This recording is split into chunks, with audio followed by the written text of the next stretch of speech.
Sa Pilipinas. Manila Broadcasting Company. DZRH, a proud member of MBC Media Group.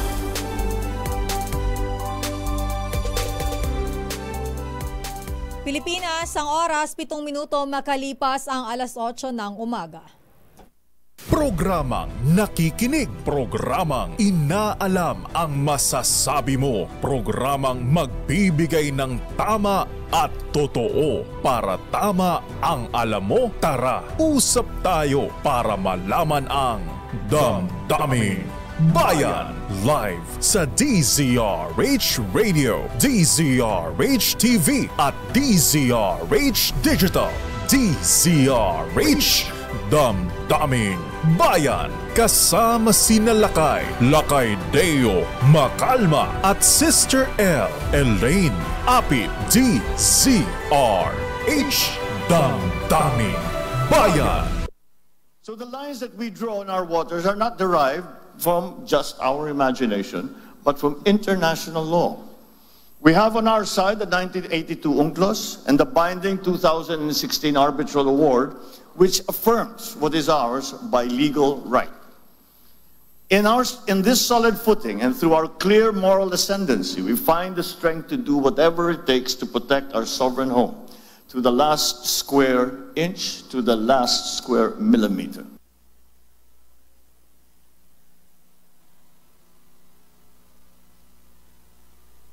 Kuya Het, pakiayos. Ayaw tumunog. Wait lang. Ayun! Minute mo pala ako eh. Good morning po Luzon, Visayas at Mindanao. Kumusta po kayo ngayong araw ng Lunes? Ngayon po ay June 3, 2024. At welcome po sa ating programang Damdaming Bayan. Minus Lakay Mayor Deo Macalma, kami pa rin po ang inyong nakakasama dito sa programa. Sister L po, Elaine Apit. At ito naman po si Nicole Lopez. Ang inyo pong narinig sa ating bungad ay ang naging talumpati ni Pangulong Bongbong Marcos, kung saan siya nga po ay binigyan niyang diin na tayo po at siya po ay nagbabala sa China. Nako, dahil medyo malala pa rin po ang issue natin, nagbabala si Pangulong Bongbong Marcos sa China na wag lalagpas, wag kayong lalagpas sa red line sa gitna ng mataas na tensyon dyan sa West Philippine Sea. Pero bago natin pag-usapan yung issue na yan, puntahan muna natin ang update sa palasyo ng Malacanang dahil ang Ukraine President na si Volodymyr Zelensky makikipagpulong kay Pangulong Bongbong Marcos dyan ngayon sa Malacanang. Nandyan si RH14, Miss Leth Narciso. Miss Leth, nagsimula na ba? Wala pa, Sister Ella. Pero bisita nga ni Pangulong Ferdinand Marcos Jr. si Ukraine President Volodymyr Zelensky sa Malacanang ngayong araw. Nakatakdang makipagpulong si Zelensky kay Pangulong Marcos. Walang binanggit ang palasyo kung anong agenda ng meeting ng dalawang leader. Una rito, sorpresang dumating si Zelensky sa Singapore kahapon kung saan ginaganap ang Shangri-La Dialogue, kung saan naman nagtalumpati si PBBM noong Biyernes. Batay sa mga ulat, nakipagpulong ang Ukrainian President ay US Defense Secretary Lloyd Austin. Hiningi rin daw nito ang suporta ng mga bansa sa Asia para sa paparating na peace summit at inakusan ang China na tinutulungan ang Russia para madiskaril ang peace talks. Inaasahang iimbitahan ni Zelensky si Pangulong Marcos na dumalo sa peace conference sa Switzerland. Para sa Miss Leth? Yes, Elaine. Aside dyan sa meeting ni Pangulong Bongbong Marcos kay Ukraine President Zelensky, ano pa yung mga event na naka-line up ngayon? Oo, actually puno yung schedule ni Presidente ngayong araw dahil pagkatapos nitong meeting sa Ukrainian President, mayroon siyang command conference sa Philippine Navy at mayroon ding NEDA board meeting ng hapon, alas 2 yan, at alas 4 mayroon pang ceremonial signing ng deal na tungkol sa grant of a teaching allowance for public school teachers. Miss Let, nun bang sa Singapore, hindi ba nagkita si Pangulong Marcos tsaka si President Zelensky? Oo, hindi. Actually, kagabi lang lumabas yung yung storya, yung mga report na dumating sa Singapore si Zelensky. Pero nakauwi na kasi si Presidente dahil si Presidente ay umuwi rin pagkatapos ng kanyang speech. So dumating, gabi siya nag-speech, dumating siya dito ng mag-alas 4 ng madaling araw. Nagkasalisi pala silang dalawa. Hindi silang pang-abot. Alright. Miss Let, maraming salamat. Balik sa inyo, Nicole at Sister L. Daming bayan. Yan po ang ating update mula sa Malacanang. So ngayong araw ay magpupulong tong si Ukraine President Zelensky. Yung kanyang first name Volodymyr. Alam mo yung Ukraine naghahanap din ng mga kakampi eh. Oo, diba? pero nagulat tayo biglang nandito nabulagarin siya. tayo kagabi. Kasi wala namang abiso na pupunta siya ng Pilipinas. Di naman sasabihin for security reasons. For security. Pero kasi usually kapag ka may bibisita rito, pansin mo, 'di ba? Magi-state visit, talagang inaanunsyo, pero yan hindi. But anyway, asahan na natin yung update mamaya update kung ano ang kanilang mga mapag-uusapan kasi ni Pangulong tatawid Bongbong na ng Marcos. Asia. Mag-a-Asia na si President Zelensky. So mamaya aalamin natin kay Miss Leth kung ano ang kanilang mga mapag-uusapan dyan po sa Malacanang. At sa mga naghahanap po kay Lakay, huwag kayong mag-alala. Bukas makakasama na natin sila kay Mayor Deo Macalma. Pero partner, maliban dito nga sa naging talumpati ni Pangulong Bongbong Marcos dyan sa Defense Summit sa Singapore, kung saan sinabi niya na ituturing na act of war ng Pilipinas sa oras na may mamatay na Pilipino dahil sa mga ginagawang harassment ng China o kaya man civilian dyan sa West Philippine Sea. Ayon sa Pangulo, kapag yan daw po ay nangyari, tutugon ang gobyerno ng naaayon sa mga security at yung mga kaalyansa po ng Pilipinas. Ayan, muli din. At idiniin ng Pangulo, partner, na patuloy na ipaglalaban ng Pilipinas ang soberanya hanggang sa pinakahuling square millimeter. Alam mo, partner, kung napakinggan mo yung kanyang speech doon sa Singapore, mabigat yung kanyang malaman. Sabi nga ni Professor Renato De Castro, malakas yung kanyang statement. Strong statement ang binitawan ng Pangulo. Ito ay kumbaga pagpapakita na tayo ay firm ang Pangulo sa kanyang paninindigan na ang atin pong teritoryo o ang exclusive economic zone ng Pilipinas ay hindi natin basta-basta isusuko lang sa China, no? Yan naman yung kanyang lagi sinasabi mula nung kanyang unang State of the Nation address. Yan talaga yung lagi niyang sinasabi. Kaya naman, pero alam mo, hindi din natin maiiwasan. Marami mga kritiko ang nagsasabi, nako, sa salita lang naman yan. Pero bakit hindi natin bigyan ng pagkakataon yung gobyerno na pakiipakita yung kanilang... Tsaka, sino bang gusto ng giyera, partner? Walang gusto ng giyera, no? Lalo dito sa ating bansa. Naku, duraan lang tayo dito wala na diba? Kaso ngayon, binabaligtad ng nung Chinese state broadcaster na CCTV na yung mga Pilipino daw ay nanutok ng baril, sa kanila. Yun na nga yung problema.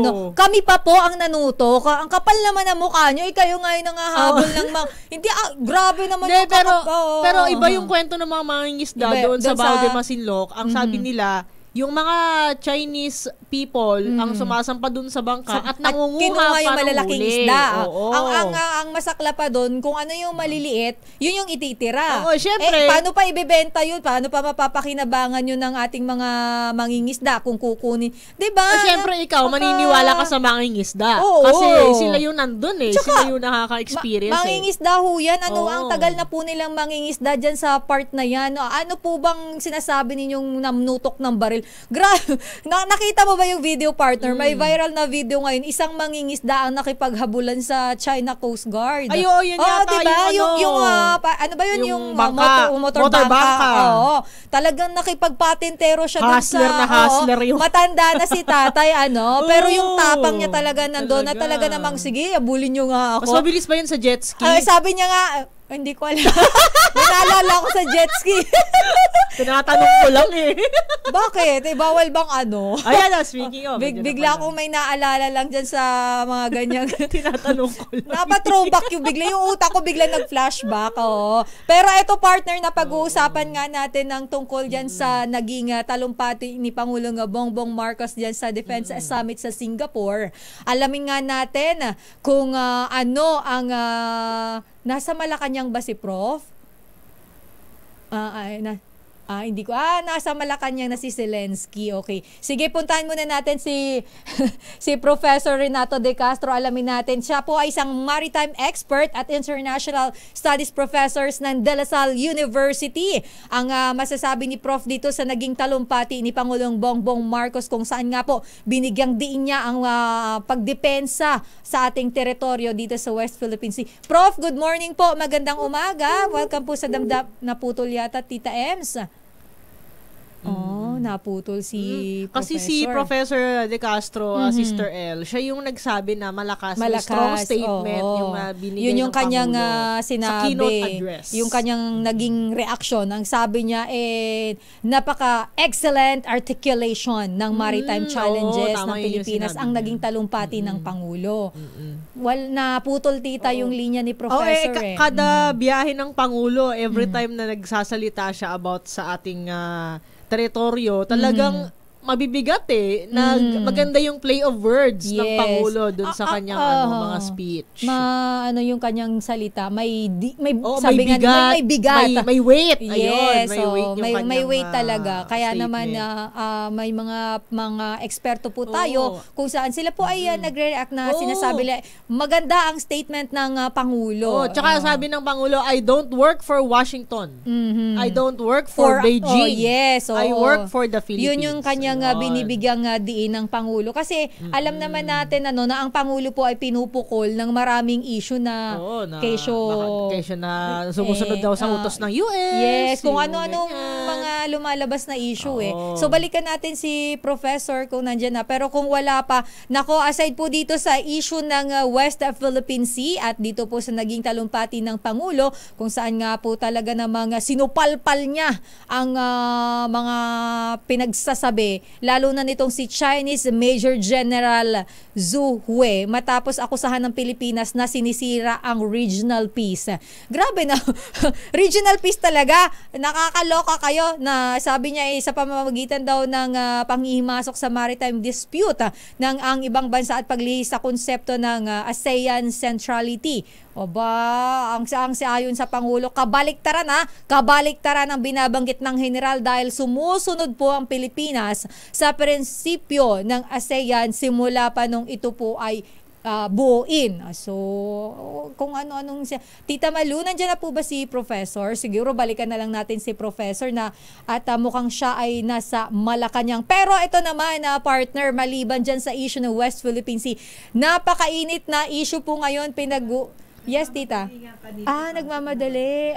Okay, sige. Okay lang, balikan na lang siguro natin mamaya si Professor. But anyway, nabasa naman natin yung kanyang naging reaction. Pero baka kasi meron pa siyang mga idadagdag at meron pa rin tayong mga ilang pang mga katanungan. Babalikan natin mamaya si Professor Renato De Castro sa issue na yan. Pero partner, ito ang mainit na usapin. Divorce bill. Oo. Yan din yung pinag-usapan natin kahapon sa isyong pambayan. So, pag yan ang pinag-uusapan talaga, sensitive kasi yung topic napaka-sensitibo. Majority ng mga kababayan natin ay mga Katoliko. Karamihan sa atin ay Katolik, At bilang isang Katolikong bansa, alam naman natin na marami sa ating mga kababayan. Pero ikaw na nanonood, nakikinig sa amin ngayong umaga, dito sa programang Damdaming Bayan, ano po ba ang inyong damdamin tungkol dito? Diba? Kayo po ba ay pabor o kayo po ay hindi pabor? Pro ba kayo o anti divorce bill? Kasi partner, pati yung mga artista nagre-react din sa sa divorce bill. Actually, marami tayong nababasang forum kung saan nagbabatuhan ng kanya-kanyang opinyon, kuro-kuro yung ating mga kababayan patungkol po dito sa bill na ito. Panukala pa lamang po ito. Lumusot na ito sa third and final reading dyan po sa House. Pero ito po ay isasalang pa dyan sa Senado. So kapag po yan ay lumusot, of course, ang Pangulo ay kailangan pa po yung aprubahan at permahan. At once po yan ay permahan na ng Pangulo, lumusot sa Senado at mapermahan ng Pangulo, yan po ay magiging batas. Pero mahaba-haba pa ang proseso niyan, partner. Syempre, partner, kailangan mo kasing busisiin din yung mga provisions. Yes, kasi IRR. Yung IRR, sinong gagawa din. Tsaka di ba, yung proseso ng annulment, tulad kanina off-air, pinag-uusapan natin, may mga kakilala tayo na nakapagpa-annul na, kaso inabot ng taon. Napakatagal. At ilang libo. I'm sure hindi lang 1,000 yan, no? Hindi lang siya libo. Libo. Napakamahal po ng ginagastos nila. May kakilala tayo na proseso na natapos na yung annulment nila. At medyo masakit sa bulsa. Pero kasi kahapon nga may nagtatanong ano daw pinagkaiba ng divorce sa annulment. Yung divorce daw based dun sa ating pagtitingin research at kahapon base sa pagsasaliksik na ginawa. Ang divorce ay idedeklara na ikaw ay single ka ulit. Yun. So talagang borado lahat. Pag annulment, ang kasal ninyo ay never naging valid. Yun yung pinagkaiba pala noon. Akala ko nagulat ako. Ako din nung una, akala ko nung hindi pa ako nagbabasa masyado, nung hindi pa tayo socially aware masyado, sabi ko, parang press lang naman yan. Bakit kailangan ng divorce? May annulment na. So magkaiba po siya. At the same time, yung proseso ng annulment, mas matagal kumpara sa divorce. At mas magastos din talaga yung annulment. Pero ngayon, syempre, umaasa tayo na kung lulusot man yung divorce, Sister El, sana maging affordable dun sa mga Pilipino na gustong magpa-divorce. Pero mamaya, partner, tatanungin kita kung ikaw ay anti or pro sa ating pagbabalik dahil kailangan natin ng mag-commercial. Pilipinas ang oras, 23 minutes na po makalipas ang 8:00 ng umaga. Ang balitang ito ay hatid sa inyo ng ACS Manufacturing. We are back! O diba, ibang-iba yung tugtog pag wala sila kay. Welcome po sa programang Damdaming Bayan. Kami po ay nagbabalik. Ako pa rin po, Sister L, Elaine Apit, minus lakay Mayor Deo Makalma muna. Ito naman po si Nicole Lopez. Partner, napakainit talaga ng usapin pagdating dito sa divorce bill. Kakasabi pa lang natin na magbigay kayo ng inyong damdaming bayan. Inuulan na tayo ng komento dito sa ating YouTube channel. Ayan. Ito, basahin ko muna. Mabilisan lang. Bigyang daan natin saglit. Sabi dito ni Alex Raymond. Sabi niya, huwag kang magpakasal kung hindi ka tatagal sa ugali ng partner mo. At lalong huwag kang mag-aanak kung walang ipakakain at magandang kinabukasan, madaling mangako. Ayun, basically yun lang naman Huwag kang magpakasal kung hindi ka sure sa partner mo, kung hindi mo kayang tiisin yung ugali. Para wala ring divorce. Huwag ka magpakasal kung hindi mo kaya tiisin yung ugali. Yung sabi. Pero sabi dito ni Roy Aleja, sabi niya, it's too expensive to do even divorce, legal separation or annulment of marriage. Lawyer's fee is 3K per appearance sa korte. Di po kaya ng mahirap ito. From Florida, USA. Siyempre, bukod sa actual documents, Sister El, meron pang appearance fee. Oo naman. Diba? Hindi naman libre yun. Kailangan bayaran mo yun. Paano kung isang linggo kayo makikita ng abogado mo? Diba? Araw-araw kayo makikita. 3 times 7. Hanggang linggo. Diba? 20 3 times 6 na lang. Diba? Pero ang mahal pa rin, talagang medyo masalimuti ang usapin na yan. Pero partner, bago natin napuntahan ng iba pang issue, mga balita at ating mga makakapanayam dito sa ating programa, ay papuntahan muna natin si Ninong Sherwin Alfaro kung saan tayo ay mamimigay ng limpak-limpak na papremyo dahil mukhang may nanalo na sa ating Malacash promo. Dahil 85 taon na ang kauna-unahan sa Pilipinas at ang MBC mas gumanda na, mas pinalakas at mas pinalawak pa ang pamimigay ng ating papremyo. Ito ang DZRH Mas Malakas promo kung saan pag naabutan namin kayong malakasang nakikinig o nanonood sa DZRH ay mananalo ka ng instant 1,000 pesos at may kasama pang grocery bag ng DZRH. So ano pang hinihintay ninyo? Tutok na sa nangunguna kauna-unahang radyo sa buong Pilipinas, DZRH. Una sa Pilipinas, una sa Pilipino.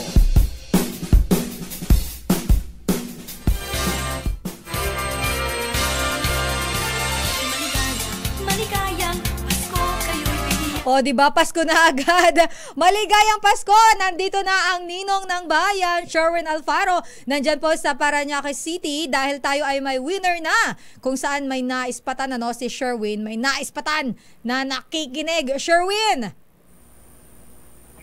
Sino ang winner? Ano yan? Ice cream? Ano yan? Hindi. Ano yan? Sa sobrang mahal ng kuryente, nahiga na lang yung refrigerator. Walang iya. Hoy! Akala ko lalagyan. Di ba yun? Yung camera niya. Hindi, yung ref nakahiga. Nakahiga nga. Akala ko yung camera. Dahil mahal ang malamig ngayon, kailangan nakapadlock. Ayan, nakapadlock. Baka daw sibuksan mo. May laman ba yan? Wala. May laman ba to? Tignan natin, ha. Yung mga asa po yung sisiyo? Yung sisiyo sa ibaba. May yelo. Yelo yan? Ayan siya sa loob. Kanina lang nakatayo to eh. Kaya nakahiga na. Ayan na siya. Ayan na siya. Galing, pero mas malakas yan. Malakas ang nanonood sa cellphone at nakikinig sa radyo. Aba naman! Tignan mo, gwapong-gwapo yun na. Gwapong-gwapo yun na sa titindahan. Mukhang tirik na tirik ang sikat ng araw dyan. Naka-shade si tatay, Para artista to, no?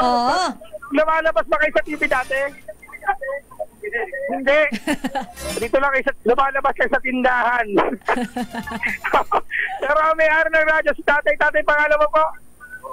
Ako po, si Ray. Tatay Ray. Ayan. Tatay Ray. Palagi ka nakasuni sa Disa Ray. Opo. Sino pa rin mga announcer sa Disa Ray? Sir Dio Calma. Ayun, sila kay Deo Macalma. At paborito mga programa yung Damdaming Bayan. Damdaming Bayan. Ayun. Bigyan na ng pera yan. Thank you po, sir. Tignan mo, bumili lang yan ng bigas. Tignan mo, bumili lang ng bigas. Nilabas yung radyo niya.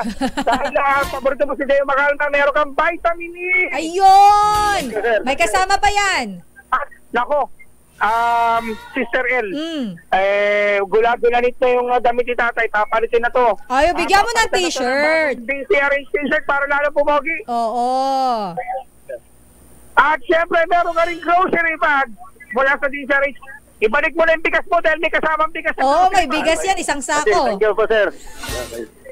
Nawala yung benta ng tindahan. Ibinalik yung bigas. Pero, bukod kay tatay, eto meron pa. Humahabol. Aba, pinakita niyo sa atin. May humahabol. Sa DCRH. Ay, ang galing. Aguilar. Tatay Ricardo, palagi ka nakasun hindi sa DCRH. Magmula 1969. Naku, tagal na. Magmula 1969. Biruin mo, nakikinig na ng DCRH. In 1939 tayo pinanganak. So, 85 years. 85 years na kayo nakikinig. DCRH. Oo, di ba? Sama-sama sa Pilipino. Ayan, di ba? Sama-sama tayo Pilipino. Tama pa rin yung motto. Tapos, sino pa pa rin yung mga announcer? Marami. Magmula kay Rick Radam hanggang sa... Solid. Solid yan. Avid listener yan. Jota Rock, hindi Jody Castro kasi si Di Castro sa kabila. Noli Di Castro yan. Si Kaloy Castro, tama. Si Kaloy Castro, yes. Si Tatay Clemen, nasa langit na yun. Ay, pero kilala niya, Sherwin, nakikinig yan. Talagang nakikinig sa sino pa rin mga announcer sa umaga? Yung dalawa. Yung 2x2. Ayun, Jerry Baha, Anthony Taberna. Ito bang nag-anchor ngayon, paborito nyo rin, napakaganda nito mga to. Angelo Palmones. Si Kong Angel. Sister L. Yun, sa Damdaming Bayan yan. Ayun! Yes, ma'am. Hello, tatay. Ano si Sister L? Sa galaw niya. Talaga naman, no? Sister L, nakakaloko ka pa rin, no? Grabe ka! Binilang bigas. Yun! Hindi ka nabibili ng bigas saan meron kasamang bigas sa ating grocery bag pero meron kong vitamin E. Maraming salamat. Ayun, tatay, thank you rin. Sister, Yun o? ayan, hindi na magkandamayaw sa hawak-hawak na. Ito pa, dadagdagan pa natin ang Diesel Ace Grocery ba? Ate yun, may ulam na ho kayo. Tatay. Ay nako, maraming salamat. Dumating ang ayuda. Ayun. Thank you rin po, tatay. Daw na nakikinig sa Diesel Ace. Ngayon lang daw siya nakakita na andito yung mobile. Oo nga. Nakalubong mo pa. Swerting. Kaya pala napasugod. Oo, talaga naman pinakita niya kagad sa atin na DCRH fan siya. Yun, pinakita yung cellphone niya na nakikinig siya at nanonood sa cellphone. Sa bahay daw. Sa bahay po. Anong ginagawa sa bahay? Sa ngayon? Hindi, binubuksan nyo? Yung malaking TV. TV. Bati mo nga sa bahay nyo. Ay, Mader. Kung nandito na ako sa TV, kaya lang wala akong TV. Okay na, Sherwin. Thank you kay Tatay Ricardo at kay Tatay Ray. Naku, maraming salamat sa mga nais manalo ng 1,000 pesos sa mutok lang sa DCRH. Baka kayo nasusunod natin winner sa DCRH Mas Malakas from Hearts number 6, Sherwin Battle. Sama-sama tayo, Pilipino! Ayun! Thank you po at Merry Christmas sa ating mga winners sa Malakas promo. At babalikan pa natin ang iba pang mga issue dito sa programa. Kuya Het, magbe-break ba muna kami? Pwede bang mamaya-maya na lang konti? Ayun, sige. Sige, puntahan muna natin ang Department of Energy. Partner, update muna tayo dahil itong mga nakaraang araw, nakaranas ng mga rotational brownout ang malaking bahagi ng Luzon. And of course, ang Luzon grid po ay tinaas sa red alert nitong weekend. Alamin natin muna kung ano na yung mga mitigating measures o kung ano na po ang ginagawa aksyon ng Department of Energy. Nasa ating linya si Assistant Secretary Mario Marasigan. Sec, magandang umaga po. Welcome po sa DZRH sa programang Damdaming Bayan, Elaine po and Nicole. Good morning po. Good morning po mga madam and lalong-lalo na po sa ating mga taga-subaybay. Sec, kumusta na po, ano na po ang mga hakbang ng Department of Energy na inyo pong ginagawa? Kasi dito pong mga nakaraan tuloy-tuloy po yung pagsasailalim sa red and yellow alerts ng ating pong mga grid. Tama po kayo, no? Nagkaroon po tayo ng malakihang rotating brownout nung weekend, especially po nung Sabado, tumagal po ito ng madaling araw ng linggo, kung saan po nagkaroon po tayo ng mga malaking pagkukulang ng supply ng kuryente sa ating grid. Hindi naman po nangangahulugan yan na yung planta mismo ay may diferensya. Kung hindi, nagkaroon po ng sitwasyon na kung saan po yung isa pong bagong planta ay magko-conduct sana ng testing, naka-apekto po ito sa karagdagang planta kung kaya't nagkulang po tayo ng supply sa grid. Tayo po ay nagkaroon nga ng malawakang rotating brownout. Pero as of today po, wala na po tayong red alert, datapot meron pa rin po tayong yellow alert sa pagitan po ng alas 2 hanggang alas 4 ng hapon at sa pagitan din po ng alas 7 hanggang alas 10 ng hating gabi. Pero sa ngayon po, hindi pa po natin alam kung aling mga parte po ng Luzon ang magkakaroon ng rotating brownout. Asek, sa press conference po ng DOE noong isang linggo, you mentioned po na hanggang nitong last week ng May, may experience itong red and yellow alerts. Pero ditong weekend na may mga brownout pa rin po. And ngayon, although nabanggit nyo nga po na normal na yung situation ng Luzon grid, pero magpapatuloy pa rin po ba itong mga red and yellow alerts na ito sa mga susunod na araw? Well, kagaya po ng, maraming salamat po, pero kagaya po ng inyong naturan, yun nga po, kung mataas pa rin ang level ng ating konsumo dahil may kainitan pa rin naman ang panahon, although nagkakaroon na po ng manakanakang pagulan, nangangailangan pa rin po tayo ng malaking supply ng kuryente galing sa grid.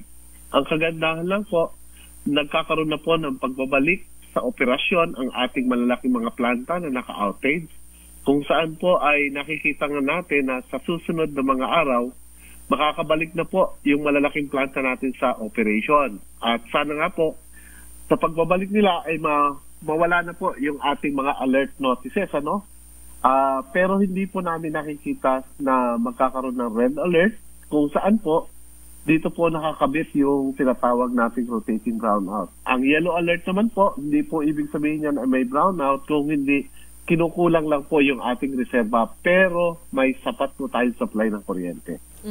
Pero ASEC, ano po bang reason? Ay part po ba yan nung naapektuhan po ba nung aghon? Meron pa pong mga planta na apektado ng aghon na hindi pa po nakakabalik. 1 o 2 planta pa to.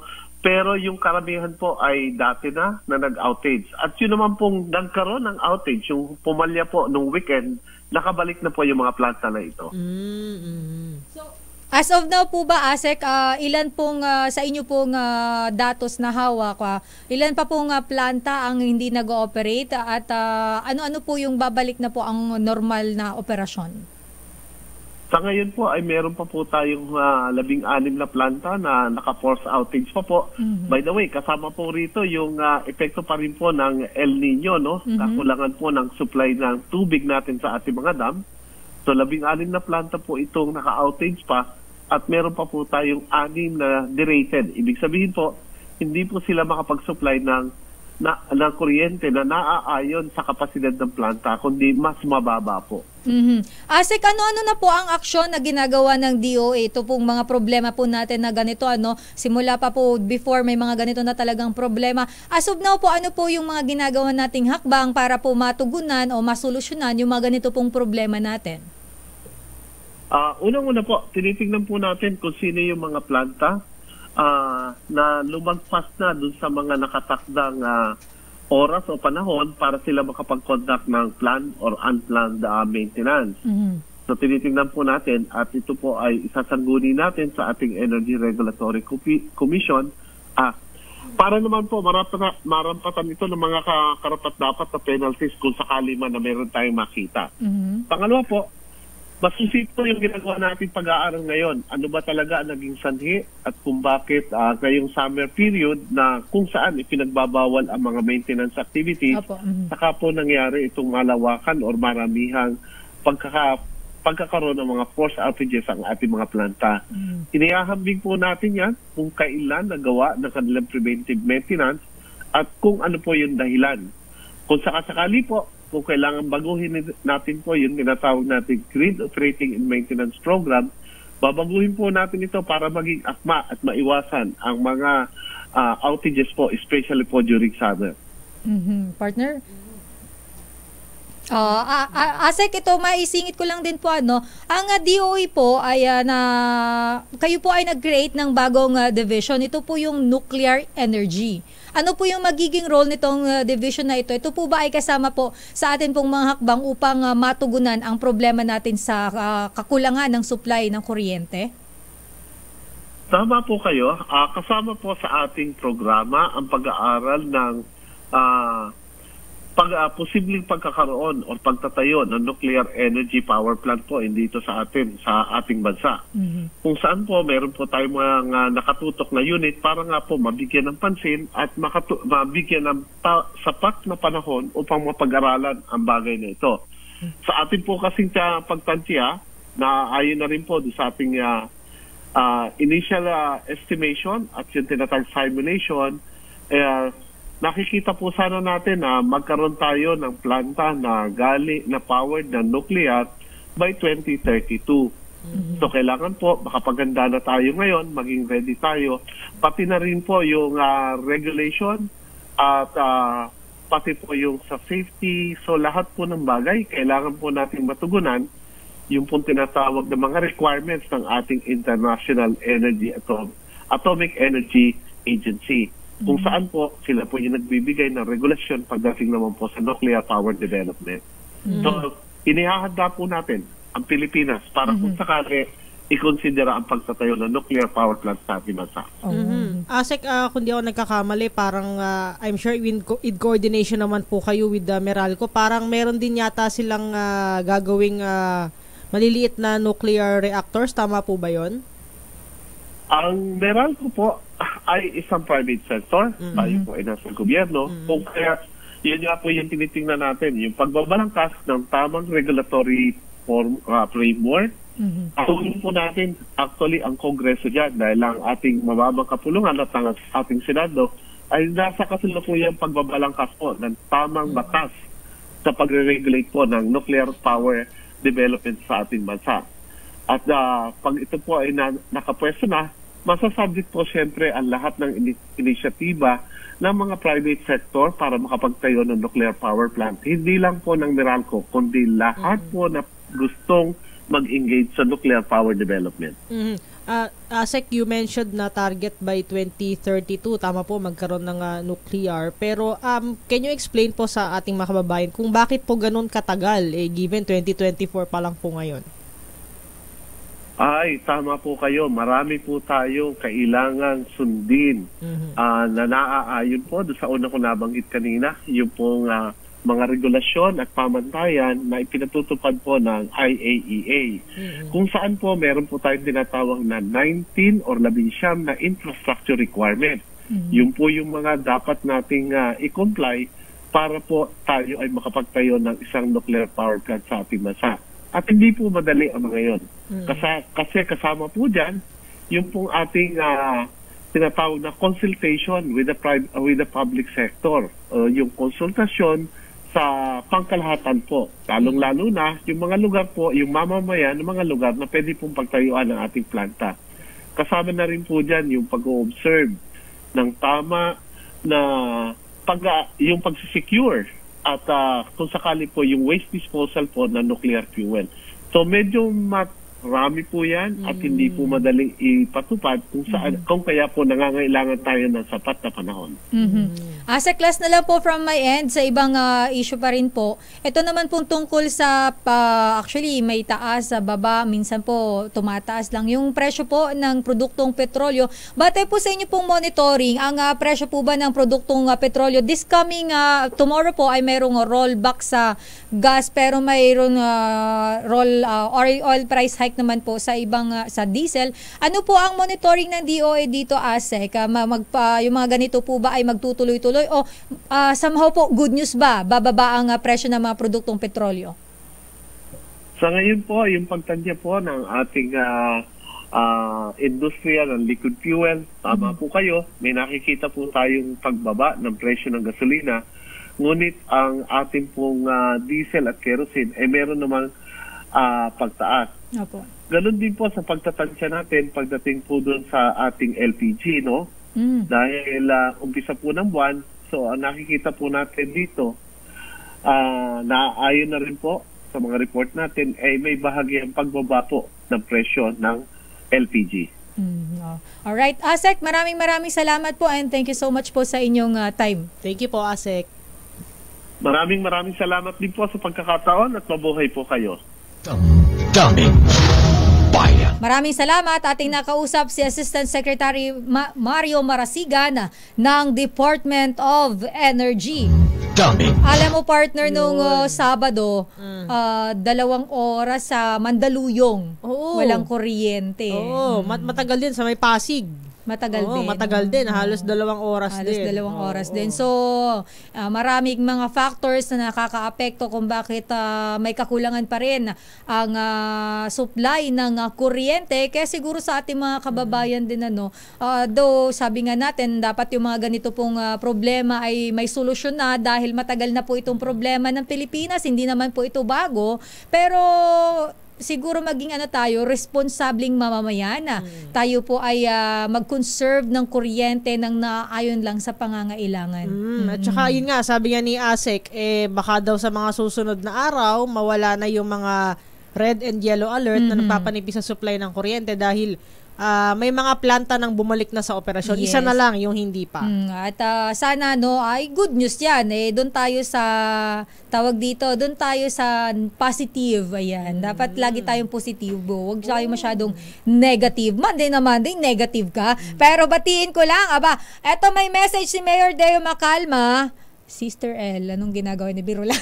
Sabi niya dito, naimbag, babasahin ko to kasi hindi ko maintindihan kasi. So para lang siguro dun sa salitang Ilocano. Naimbag nga bigat worshipful. Message sa kanya to, i-forward niya lang sa akin.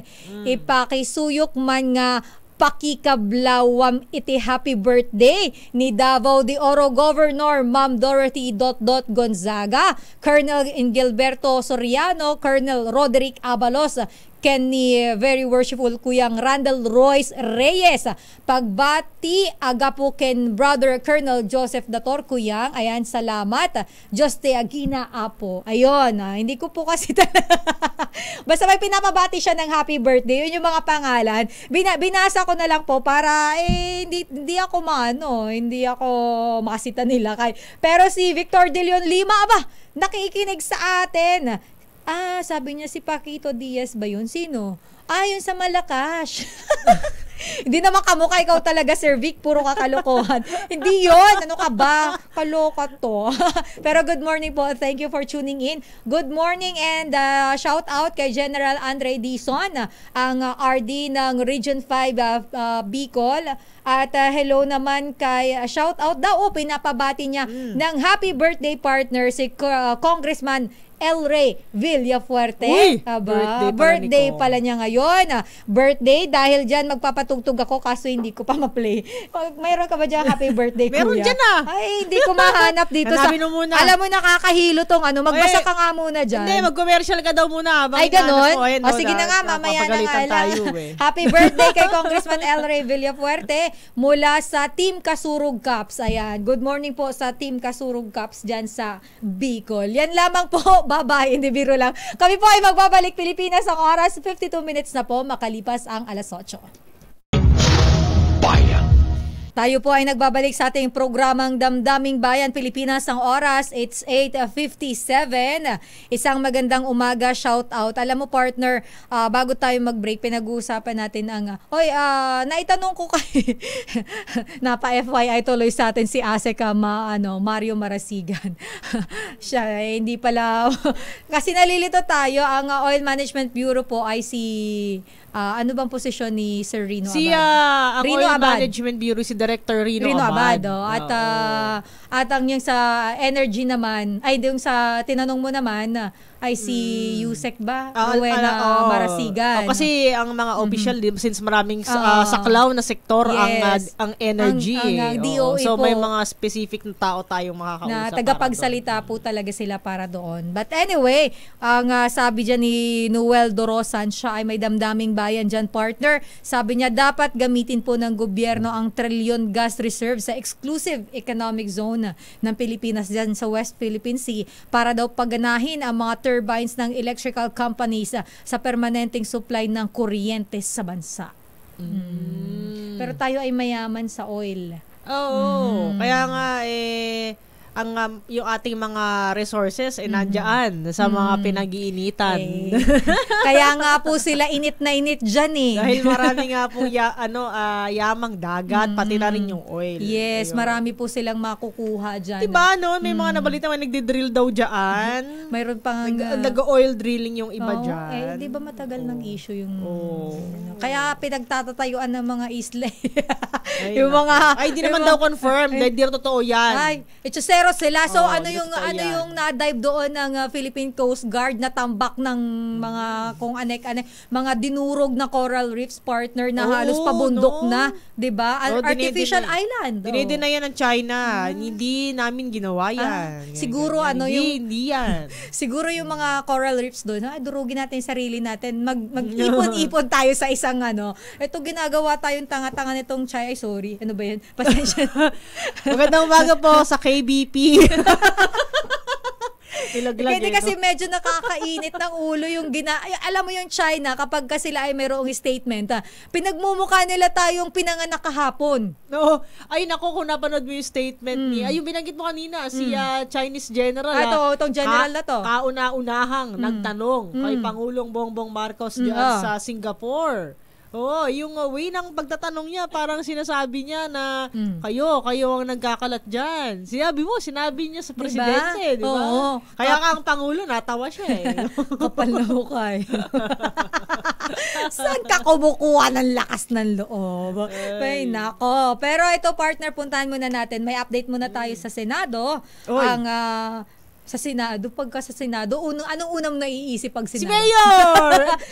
Pinsan mo? Ay, kapatid mo? Hindi, wait lang. Di ba may schedule sila ng executive session. Ng June 5. Anyway, baka may update si Raymond. Sa Wednesday. Sige. Alamin natin kung anong update dyan. Pero ang kabalikat sa Pagtuturo Act para sa mga guro na isinulong ni Senator Bong Revilla, lalagdaan, partner. Uy! Lalagdaan ng Pangulo ngayong araw. Good news pala yan. Yes, oo, dahil malaking bagay yan para doon sa ating mga mahal na guro. RH28, Raymond Adpaas. Kay Raymond, good morning.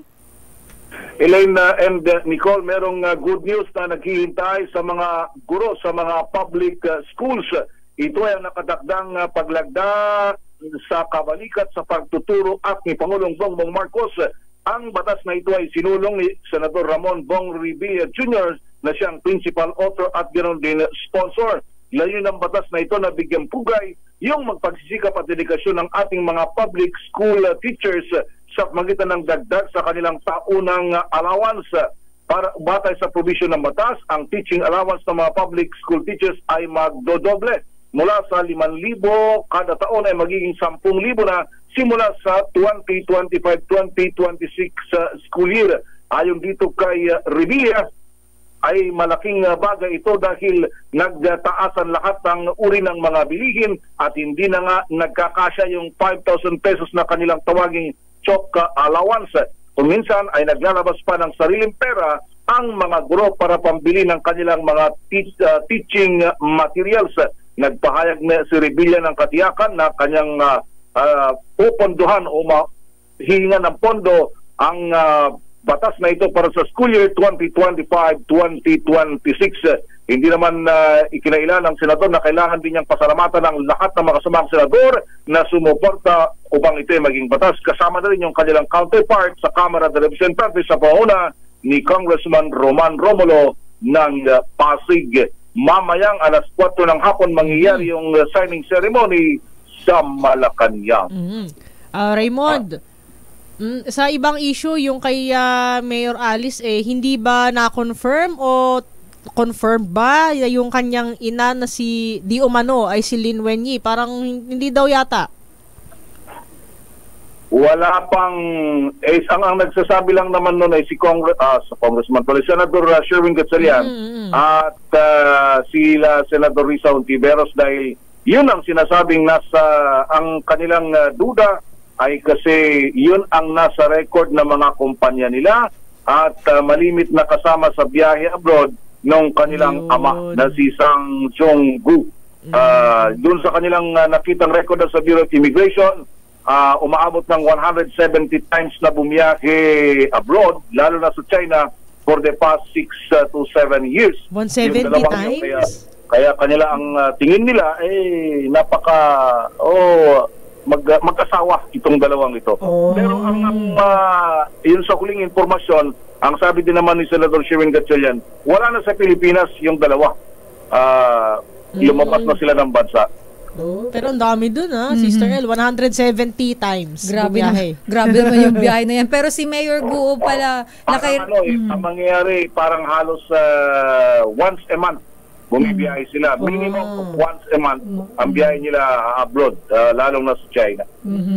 Pero siya pala yung executive session ay sa araw ng Miyerkules. Miyerkules yung session at ito yung haharap yung mga intelligence agencies. At yun, lalong-lalo na yung DOJ at ng AMLAC. Oo, kasi yung anti-money laundering yung tinitingnan dito kay sa sobrang daming pera, ang mapakayaman. Pero siya kay Raymond na nasuhan na din pala ng Department of Interior and Local Government dun sa illegal na pogo. Si Mayor Alice. Ayun. Oo, at lahat yun na-expect na yung pagsama sa mga government agencies may lalahad kung ano man yung mangyayari. Lalo na, sila naputol sila kay Raymond. Mukhang medyo mahina yung signal. But anyway, maraming salamat. Thank you, Raymond. Lakay Raymond Dadpaas. Daming bayan. Partner. Ayan, nako, si Boy Gonzales mukhang nag-iikot dyan sa Maynila at tinatanong ang ating mga kababayan kung pabor ka ba sa divorce. Ayun. Pero partner, bago natin puntahan si Boy, ikaw ba ay pabor sa divorce? Ay, mahirap kasi mag-comment sa ere pag no? Pero kasi, doon ako sa listener kanina. Wag na lang mag-asawa kung hindi ka sigurado.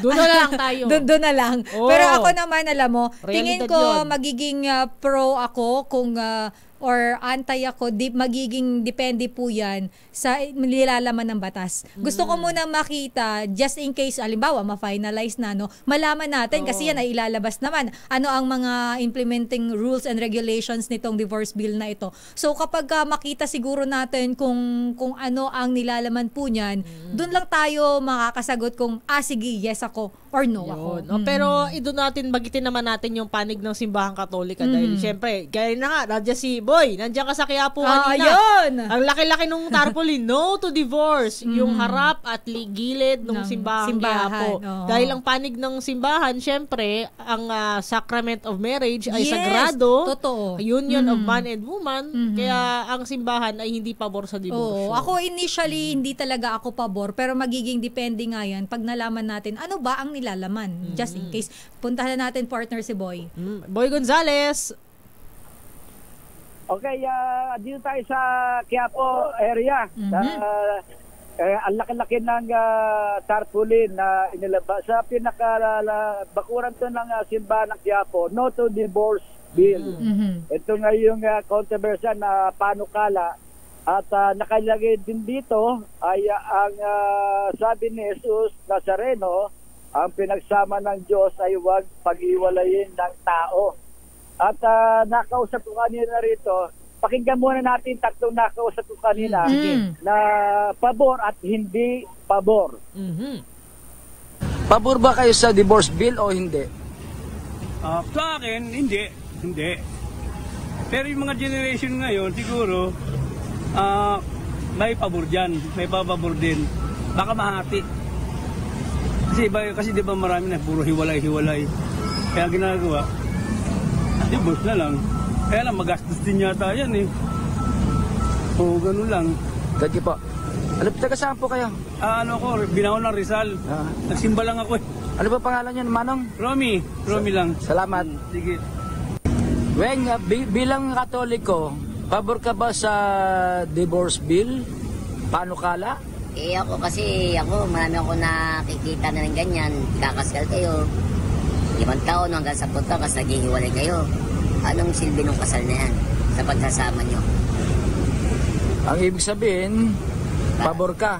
Ang pabor na rin ako naman, ano na lang yan, panungkala na rin ang batas yan. Yun na lang ako. Hindi po masyado eh. Hindi po ako kasi masyado kasi hindi ako magsimba. Pero po Katolik po. Salamat. Pabor po ba kayo sa divorce bill? Ako pabor dyan kasi po kapag kinasal kayo, basbas po ng Panginoon at batas. Ito ko itong pabor. Ayun. Yan, yung pabor sa divorce bill kanina nakausap ko, hiwalay na pala sa asawa. Nasa 10 taon na raw siya. Tagal na. Kaya siya pabor sa divorce bill. Bagamat sa Katoliko, pabor siya sa divorce bill. Yan yung 3 taong nakausap ko dito sa simbahan ng Quiapo na kagagali lang magsimba, dumaan dito sa iba may taga-binangonan pa, iba meron pang kasi iba mga deboto dumadaan dito pag napunta sila ng area ng simbahan ng Quiapo. Yan yung mga reaksyon na kaugnay sa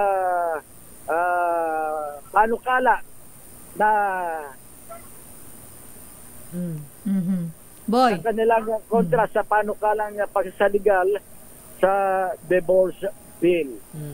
Yan ang sitwasyon dito sa Quiapo Church na napakainit. Mula para sa kauna-una sa Pilipinas ni Sharik, ito si Boy Gonzales. Sama-sama tayo, Pilipino.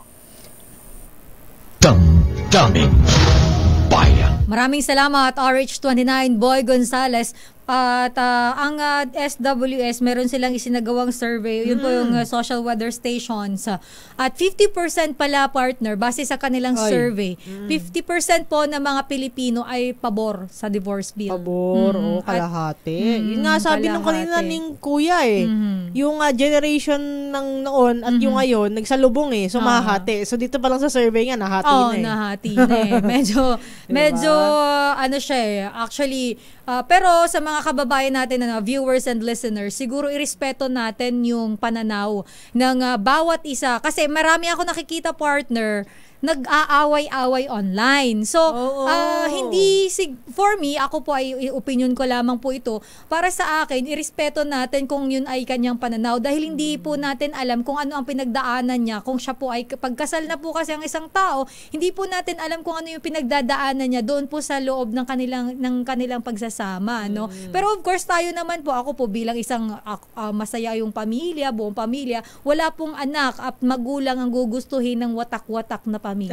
So, ang gusto po natin, buo at masayang pamilya, and of course, yung mga anak, yung mga bata po, ay dapat talaga lumaki na kasama ang kanilang mga magulang. Alam mo, Sister El, binabanggit mo yung nag-aaway-away. No? Kasi may nakikita ko sa Facebook, yung mga nagba-viral na na mga post, ang sabi, #no to divorce dahil masaya ang buhay mag-asawa, masaya ang pamilya ko. Ang sabi nung iba, okay, mabuti na masaya ang pamilya mo, masaya ang buhay ng mag-asawa, pero it doesn't apply to all. Yes. So ikaw masaya ka, edi masaya ka, pero it doesn't mean ako kontra ka dahil lang hindi pabor sa 'yon. Ayun. Kasi may mga tao na masaya naman yung kanilang pagsasama, pero supportive sila sa divorce dahil ang iniisip nila yung ibang mag-asawa na kadalasan yung may physical abuse, verbal abuse, nasasaktan talaga ng bongga.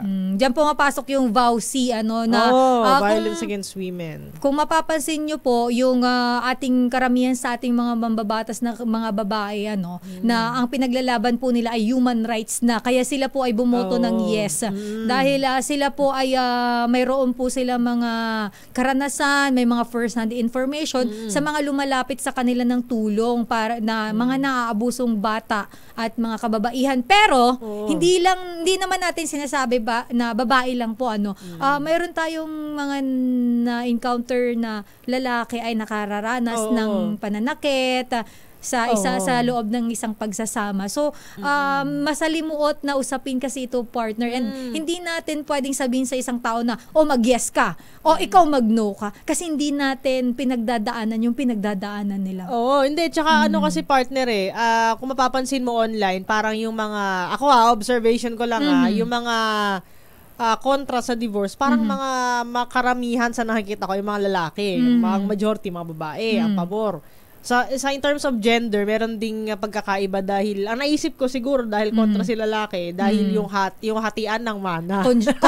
Conjugal property. Kasi syempre, may mapupunta kay babae.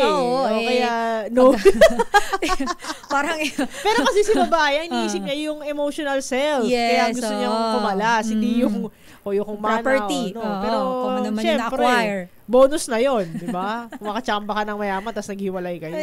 Pero alam mo talaga, napakahabang usapin yan, pag-uusapan yung mga, ito pong divorce bill na ito, mahaba pa ang tatakbuhin. So, siguro abangan na lang natin ano po ang magiging kahihinat na nito sa dulo, kung ito ba ay maaaprobahan o hindi. Or hindi. Yes. So, pero bilang tayo po ay mga Pilipino, we should respect each other's opinion tungkol sa mga ganitong issue. Love lang. Tulad dito, Sister El, tama to sinabi ni Kuya Noel Dorosan. Dapat po bago ikasal ay dumaan muna lahat sa marriage council courses para hindi umabot sa diborsyo. Yes.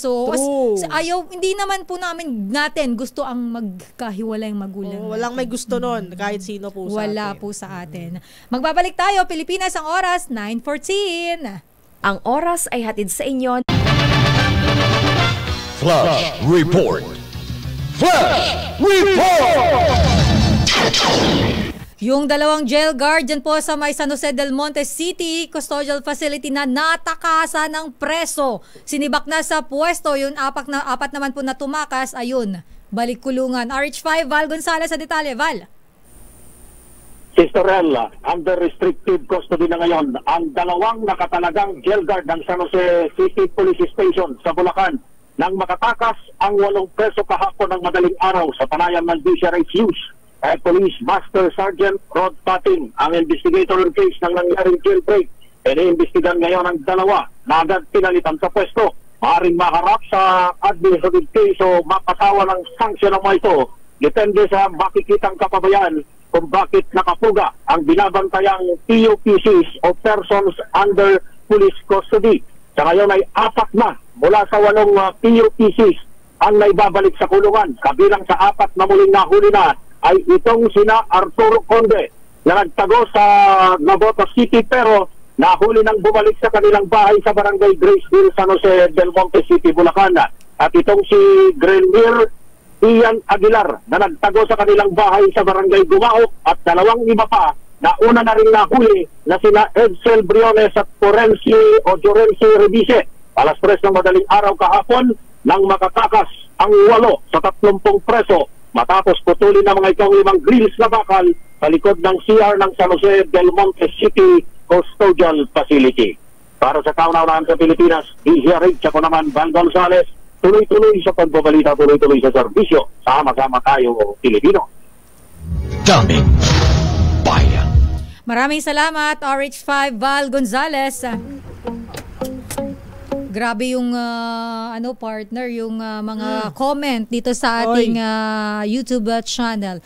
Ang sabi ni Melvar Gatchalian, ito ang kanyang damdaming bayan sa usapin ng divorce bill. Sabi niya dapat daw i-amend na lang yung legal separation law kaysa yung divorce bill na yan. Simplihan ang proseso at pababaan yung legal fee. Isaalang-alang din ang kapakanan ng mga anak. Oy, I agree. Tama, 'di ba? Yung sa paghihiwalay kasi hindi po porket hindi po yung gusto ko makipaghiwalay kasi nakahanap ng iba. Parang yun yung partner, yun yung masalimuot kasi aminin man natin o hindi, wag na tayo magpaka-ipokrita. Marami po ang nasa ngayon sa third party, nagiging third party at nagiging dahilan ng hiwalayan ng mag-asawa. Diba? Ayun. Sabi naman ni si Kuya, binaligtad yung pangalan niya. Koime Bautista. Pabor ako sa divorce, hindi naman sa pilitan yan. Kung ayaw niyong mag-divorce, di wag. Ito namang mga pare, ayan, masyado pa kailamero. Pinakikilaman nila mga asawa ng iba ay pawal sa pari. Ayan. Yan ng kanyang damdaming bayan. Dahil yun nga po yung stance ng simbahan. Syempre, doon sila sasandal doon sa sacrament of marriage na sagrado para sa simbahang Katolika. Ay, nababanggit mo ang sagradong kasal. Of course, sagrado po talaga ang kasal. At si Camar Urbano, sabi niya, good morning Sister El, Miss Nicole. Ang pinagsama ng Diyos ay hindi dapat paghiwalayin ng tao. Yun yung kanyang damdaming bayan. As a Catholic, of course, alam po natin yung ganung damdamin. Alam natin yan. Dahil hindi naman po, sabi nga natin, hindi naman po lahat ng tao ay gusto yung divorce at hindi lahat ay,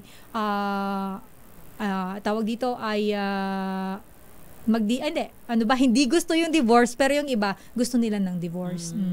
At napag-uusapan natin ang divorce partner. Mayroon tayong makakausap ngayong umaga dito po sa ating programa mula po sa Catholic Bishop Conference of the Philippines. Ayan, medyo nabaliktad kasi sa ating prompter. Nasa ating linya, of course, si Father Jerome Ceciliano. Father, good morning po sa inyo at welcome po dito sa programang Damdaming Bayan. Siya po ang tagapagsalita ng CBCP. Elaine po and Nicole. Good morning po. Hi, good morning Elaine, Nicole. Sala nakikinig din sa inyo, good morning. Partner. Father, ulitin lang po natin yung stance po ng simbahan. Para po ba sa inyo sa CBCP, gaano po ba kahalaga, gaano po ba kasagrado ang sacrament of marriage?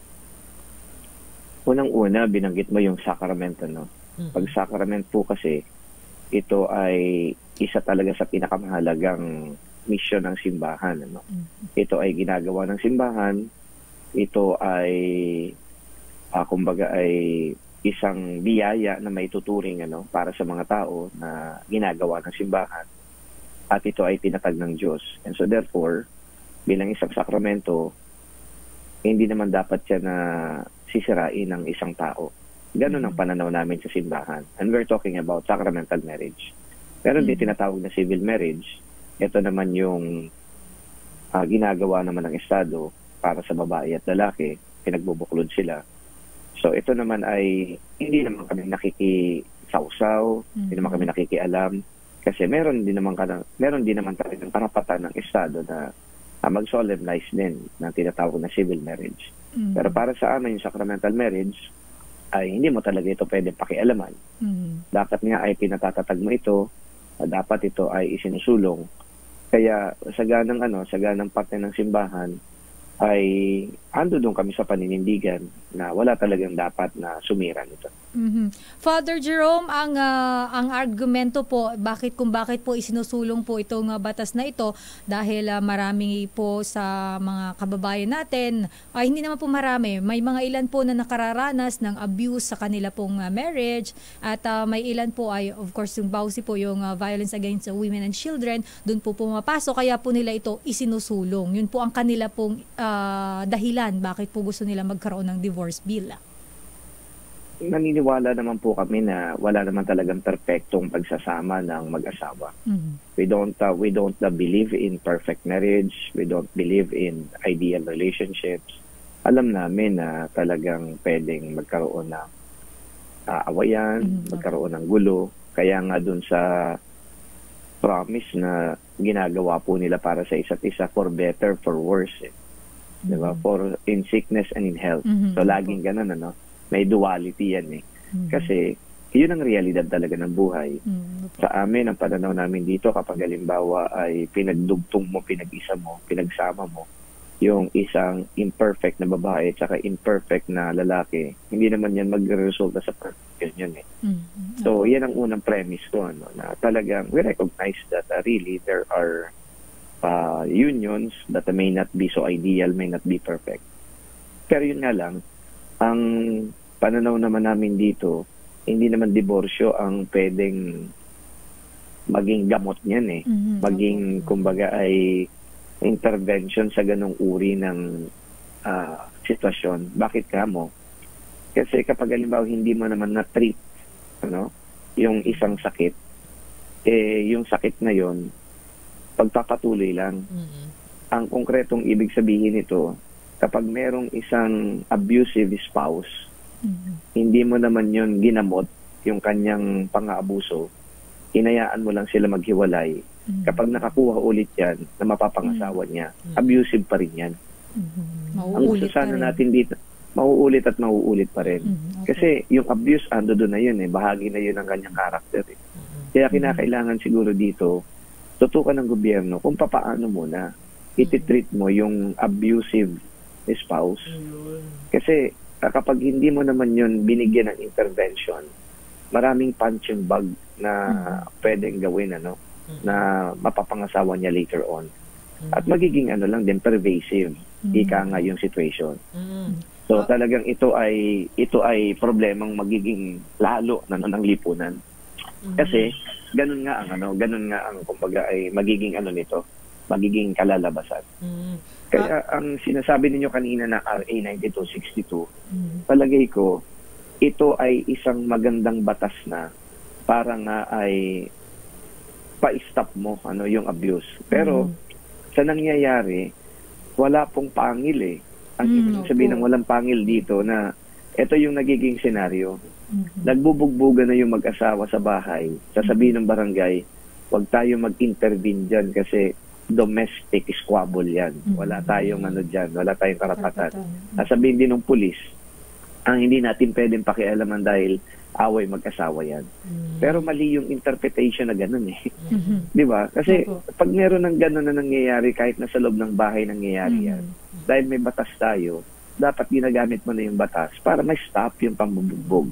A case in point, sa Estados Unidos, kapag may nag-ring lang sa 911, automatic yan. May kakatok sa bahay. Nakatanggap kami dito ng tawag, may complaint. ano bang nangyayari dito. So, di ba, may intervention kaagad. Ang problema, yung mga alagad ng batas, yung mga tagapagpatupad sana ng batas, sila pang gumagawa ng excuse kasi ang excuse nga nila, domestic squabble yan. Hindi tayo pwede makialam. Hindi pwedeng ganun ang dapat naging pananaw.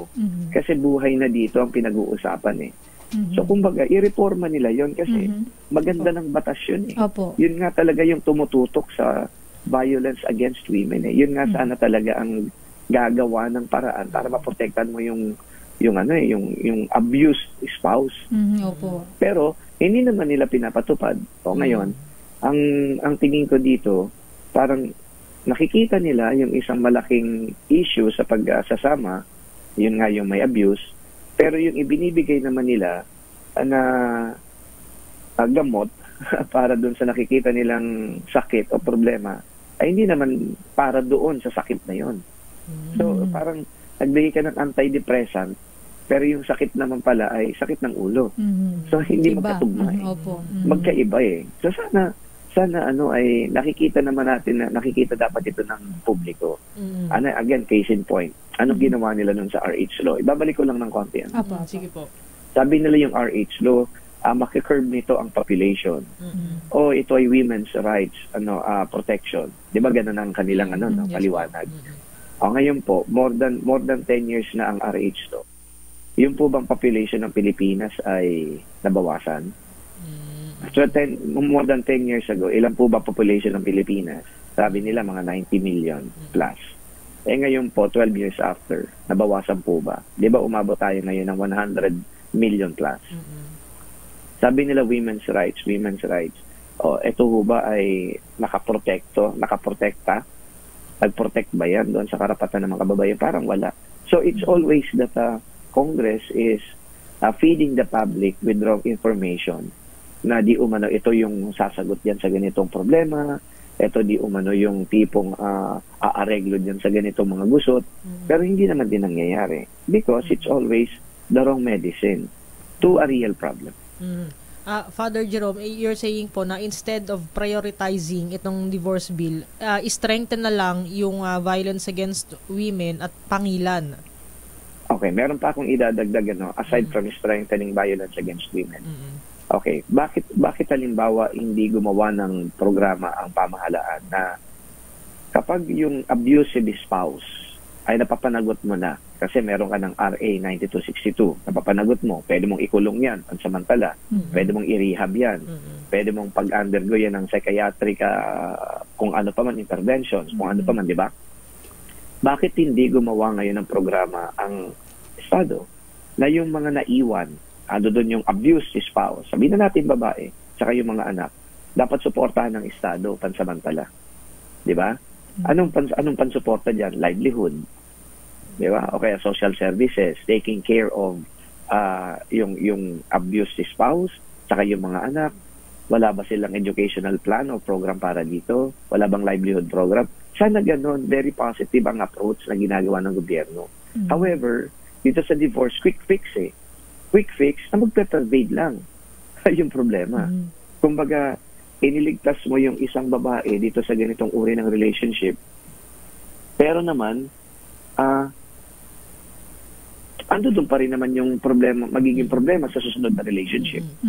Nakuha niyo ba? So, dapat proactive sana. Proactive sana ang pamahalaan dito. Kasi, sa ibang bansa, ganun ang ginagawa nila eh. Na kapag halimbawa itong abuse spouse, saka yung mga anak ay naging mahirap na yung kanilang buhay dahil sabihin na natin na yung lalaki na abuser, sila yung nagpo-provide, di ba? Ngayon dahil binigyan mo nga ng intervention yan, kinulong mo pansamantala. Tapos meron pang ilang mga interventions to the point na naapektuhan yung kanilang livelihood. Dapat papasok dito yung Estado. Okay, let the state take care of the abusive spouse and the children. Pero wala tayo niyan eh. Anong gusto nilang gawin ngayon? Ang paghiwalayin na lang yan para wala na pananagutan ng gobyerno dyan. Which is, I think, very irresponsible. Diba? Sana ganun na holistic yung approach. Ang nangyayari sa atin, hindi ganun ka-holistic ang approach eh. Basta nag-intervene tayo, pag-iwalayin mo na lang yan. Tapos tingnan mo pa yung ibang kasinungalingan dito. Dadagdagan ko na rin. Sabi nila, magiging mas madali daw yung divorce. Okay, so granting, sabihin na lang natin, paniwalaan natin yung binabanggit ng mga mambabatas na madali lang daw yung divorce. Pero itong tanong ko, kung talaga totoong madali yan. Ang pinag-uusapan natin dito sa divorce, 3 contentious issues. Ano yon? Ano doon yun sa bila? Number 1, yung hiwalayan talaga ng couple. Number 2, division of properties. Number 3, custody ng bata. Okay? Ngayon, sabihin na natin yung paghihiwalay. O sige, hiwalay na yan. Pero nakapaloob din doon sa divorce bill, yung division of properties. Tanungin ko kayo, sa magkakapatid na lang, pag nagdi-divide ng properties, contentious ba yan o hindi? Di ba nagpapatayan nga, magkakapatid lang? Yes. Sa mga mag-asawa, palagay ninyo, kapag nakakuha ng ganito, ganyan yung spouse na ganito, tapos yung kabilang spouse, papayag ba sila sa ganon? At sino magdi-decision ngayon para sa division ng properties? Hindi magdi-decision lang yung spouses. Mag-i-intervene dito Estado. Base dito, dapat kay ganito, ganyan. Di ba? Tinutulungan sila ng Estado. O ngayon, tapos sabihin nyo sa akin kung hindi magiging contentious yan. Any contentious issue is always going to be a very long issue to be decided upon. Okay, yung palang properties yun na. Ngayon, custody ng bata. Sino magdi-decide sa custody ng bata? Hindi po yung mag-asawa. Ang mag-i-intervene dito at magdi-desisyon on behalf of the spouses ay yung Estado. Okay, ngayon, sabihin niyo sa akin, papayag ba halimbawa yung isang magulang na mawawalay sa kanya yung kanyang anak? Tapos pag-uusapan dito yung support, child support, di ba? Andiyan pa yung pag-aaral niyan, pati spousal support, di ba? Tapos andiyan visitation rights. Talagay niyo ba madaling usapin yun? So ngayon, sabihin niyo sa akin, dahil sa mga considerations na to, magiging madali lang ba divorce? So again, isang kasinungalingan yon. Madali lang banggitin sa publiko para suportahan ng publiko. Madali lang sabihin yan para suportahan ng mga mamabatas. But in reality, I don't think that's the truth. Alam mo, Father, ito pong issue na to talaga naman pong naisa-isa nyo na nga po yung mga dapat natin i-considera pagdating po dito sa batas na ito na bagamat hindi pa naman po siya aprobado pero nasa Senado na po siya ngayon. At tama po kayo, Father, no? Wala naman kasing anak, walang magulang ang gustong lumaki ang anak ng walang tatay or walang nanay at wala din namang anak ang gustong lumaki ng hindi niya kasama yung kanyang magulang. Pero Father, on your end po, sa CBCP, Father, meron po ba tayong mga ginagawang marriage counseling? Doon po may mga programa po ba ang CBCP para po kumbaga yung bond ng mag-asawa o ng isang pamilya mapalakas po, mas maging tight po sila at medyo hindi po mailihi sa mga ganito pong klase na nauuwi sa hiwalayan or nagkakaroon po, alimbawa may isang pamilya po na hindi may maganda ang samahan. May mga ganito po ba tayong programa para po sila ay matulungan na maging maibalik yung closeness, maging mas maayos po yung kanilang pagsasama? Alam mo, hindi lang CBCP, pati nga lahat ng parokya buong Pilipinas meron yan eh.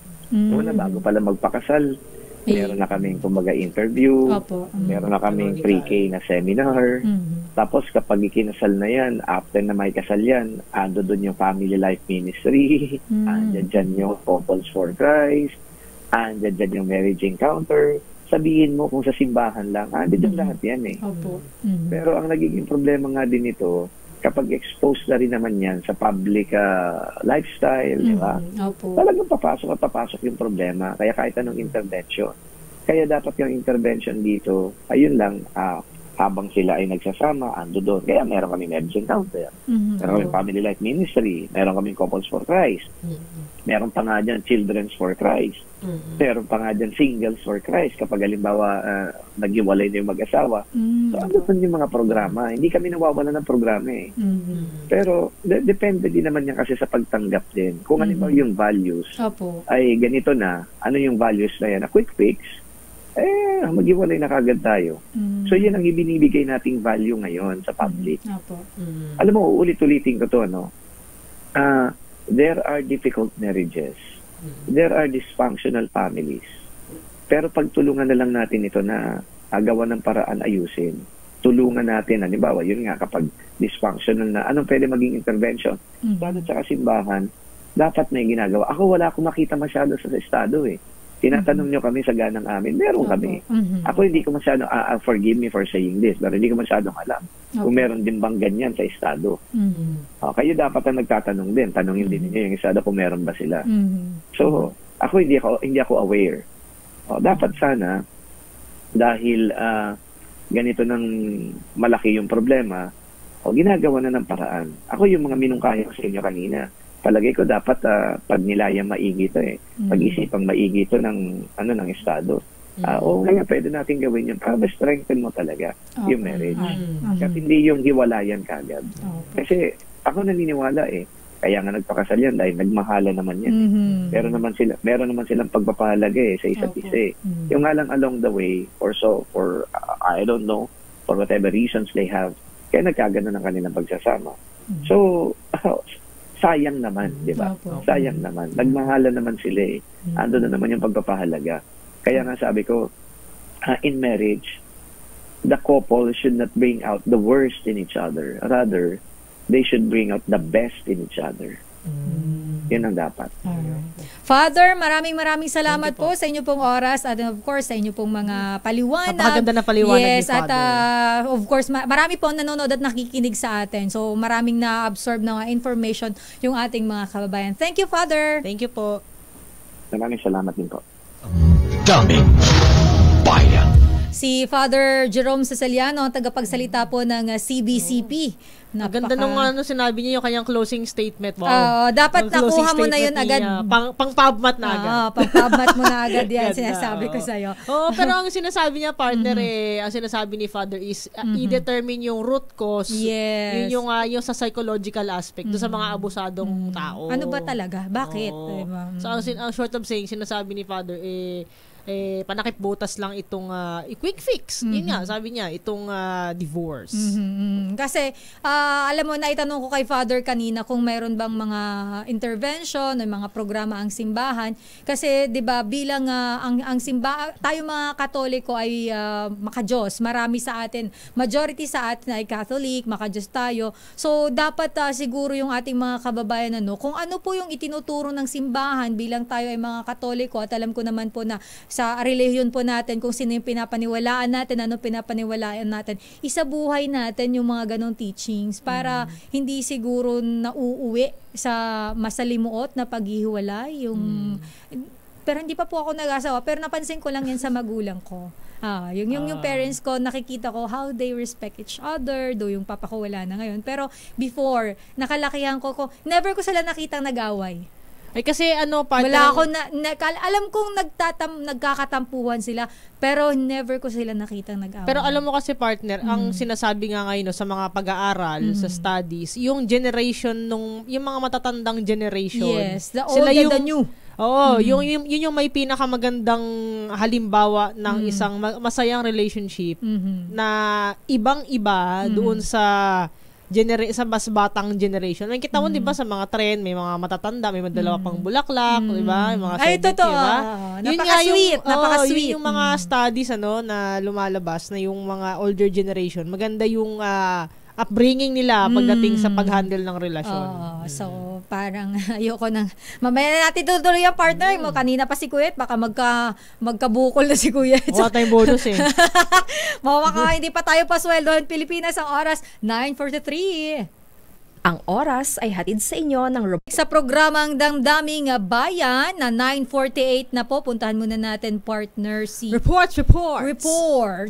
Bakit ganun? Game. Report. Puntahan muna natin ang update mula kay RH52 Edniel Parosa dahil yung mga distressed overseas Filipino workers, maganda ito dahil sila ay tumanggap ng tulong pinansyal ngayong National Migrant Workers Month, partner. May ganun pala. Ako hindi ako aware. May National Migrant Workers meron naman Month. yan. Ako medyo hindi ako informed. O ako lang syunga. Hindi, biro lang. Alamin natin ang detalye. Magano ba ang naibigay na tulong sa ating mga overseas Filipino workers, RH52. Edniel Parosa. Edniel.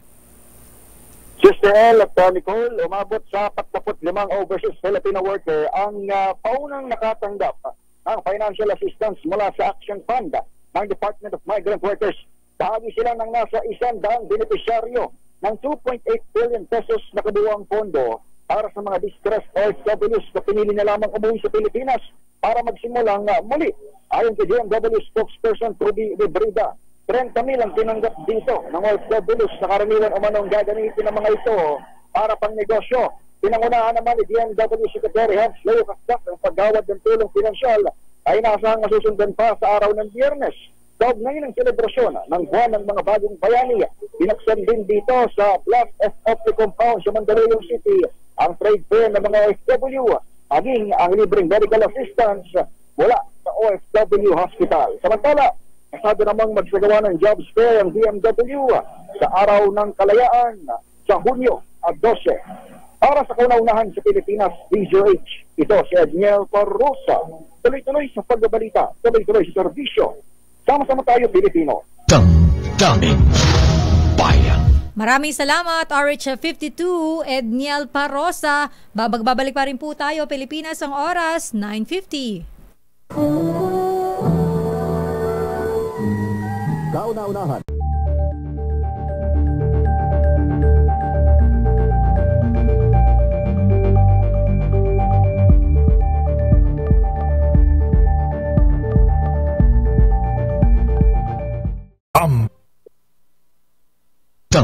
Damdamin Bayan.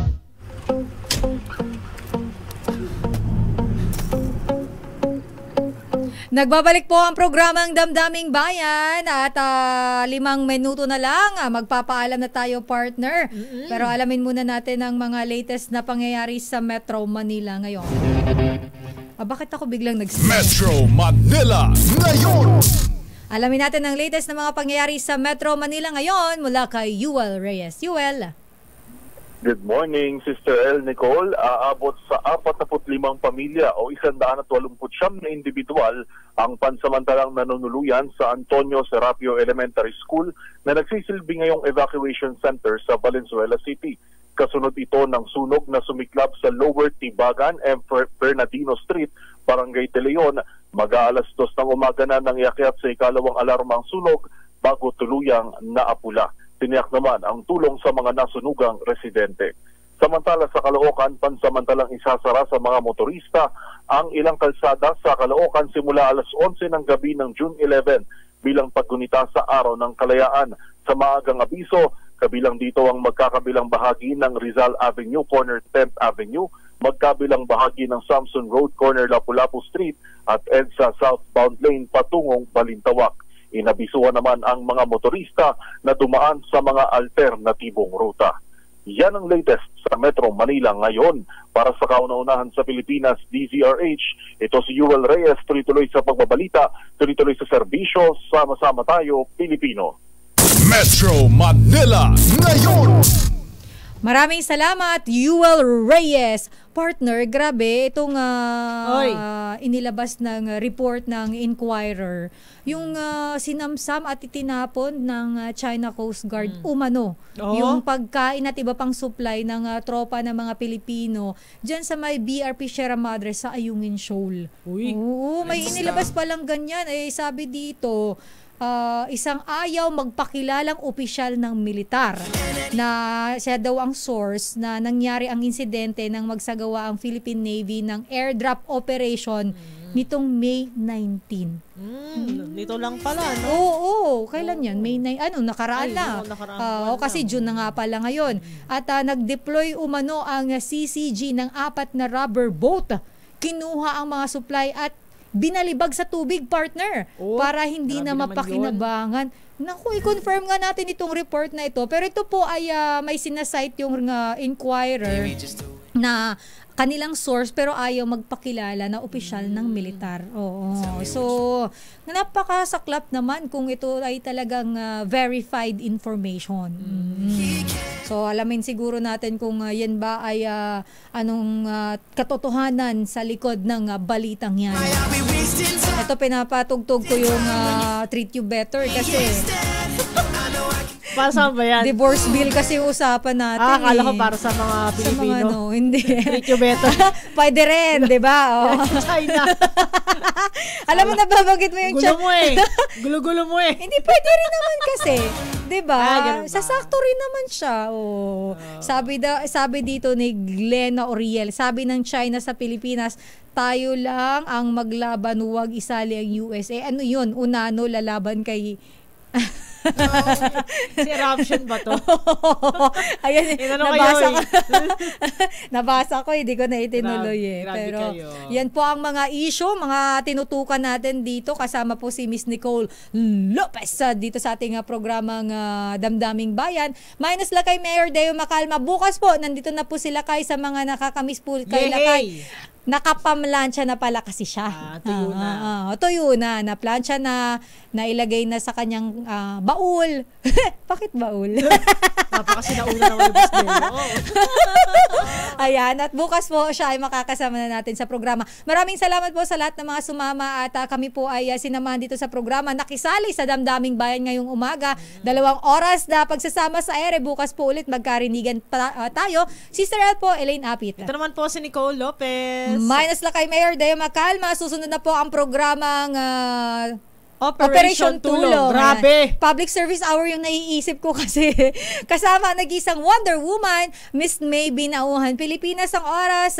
10:00 na po. Stay safe. Bye! Kauna-unahan sa Pilipinas. Manila Broadcasting Company. DZRH, a proud member of MBC Media Group.